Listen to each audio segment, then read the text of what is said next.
Hello, everybody. It's Robert Glasscock with really the most exciting astrological news of 2024. That's the Jupiter-Uranus conjunction in Taurus on April 20th. This is a coming together of aspirations, hopes, ambitions, and surprises. It's the most creative conjunction we're going to have in 14 years, and you can make the most of it. Thomas and I will talk about it for every sun sign and rising sign. Can't wait to see you there. It's on April 20th, the day of the conjunction itself, 4 p.m. Eastern. Full registration details at the top of funastrology.com. Welcome in to the Tuesday edition of the Fun Astrology Podcast for April 16th. Thomas Miller, thank you for joining us. We're now sliding into the second half of this month. And, of course, we shift to a Taurian sun by the end of the week here, coming up into the weekend. So we're going to take a look at a chart that has no exact aspects in the sky today, but there are some things. I'm reminded of what Robert Glasscock says, make something out of everything you see, and there is plenty to see in this chart.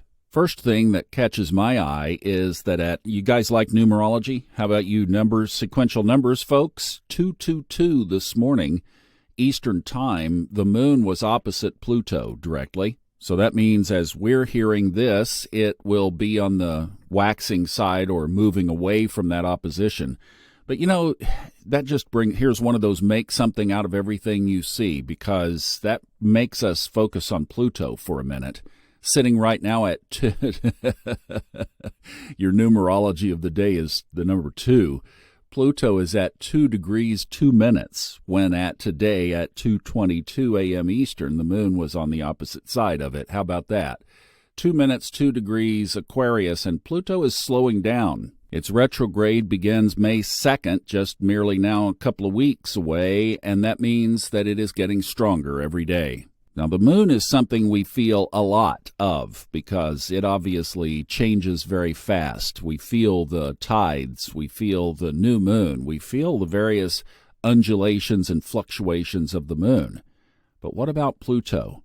Pluto moves so slowly, and it is such a theme builder that I think what we're experiencing in the big macro, and we have for quite some time, Pluto has left Capricorn. It goes back in for one more jaunt between May and October this year, and it will clean up some business, and then it's an Aquarian Pluto for the next 20 years.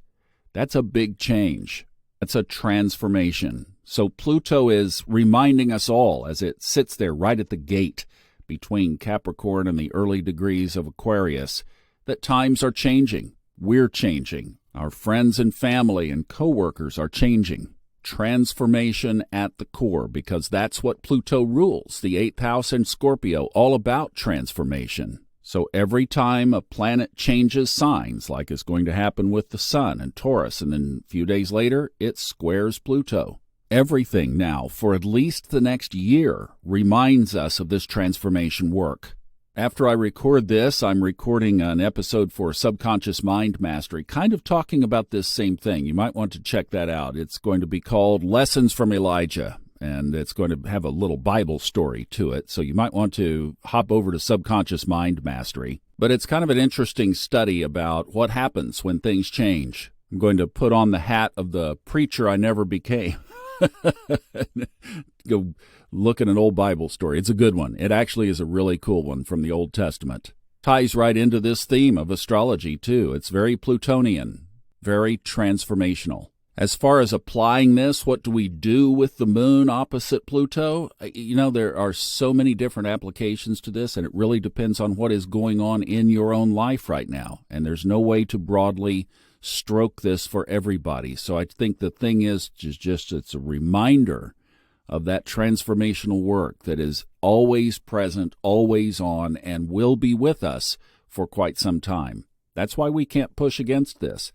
And as I've said how many gazillion times on here before, it all began on January 12th, 2020, when Pluto and Saturn conjoined in Capricorn. And, of course, COVID hit us 3 weeks after that. That was when the ball dropped, if you will, to use the analogy of Times Square on New Year's Eve. That's what happened. Pluto and Saturn kicked all of this off. From that point forward, things were not going to be the same.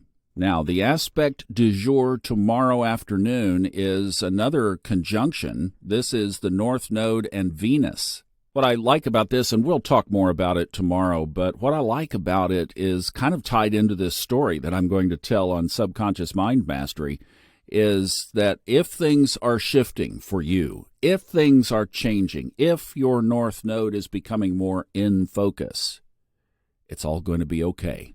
And I'll say over here, I probably won't get into it on the Subconscious podcast, but we're talking about something that can be identified in our own birth chart by looking at the transits, the progressions, the solar arcs of when these things might happen in our lives. But right now, as I said, we're under the big dominant influence of Pluto, and yet there might be these little intricate positionings of where is your North Node, what sign and what house is it in, and what are you moving toward in your karmic path? Venus today is coming along to remind us that you are supported in that. And if you are really trying to walk the path, this is a time for some new beginnings. So don't resist them if they are coming into your life. That's the message here. Don't resist what's coming in. So I think a good key word for today is simply acceptance. Realizing these things are there and they can be bulldozers in the life of the unconscious person, but they can be gentle reminders or redirectors or getting us more aligned with our highest timeline if we are conscious. And I think that's a great thing, is just to realize that accepting these things as they come is a great place to be. Make something out of everything you see. And I will see you tomorrow. If you haven't registered for our webinar on Saturday, please do so at the top of funastrology.com. We'd love to have you join us. Have a good one. Bye-bye.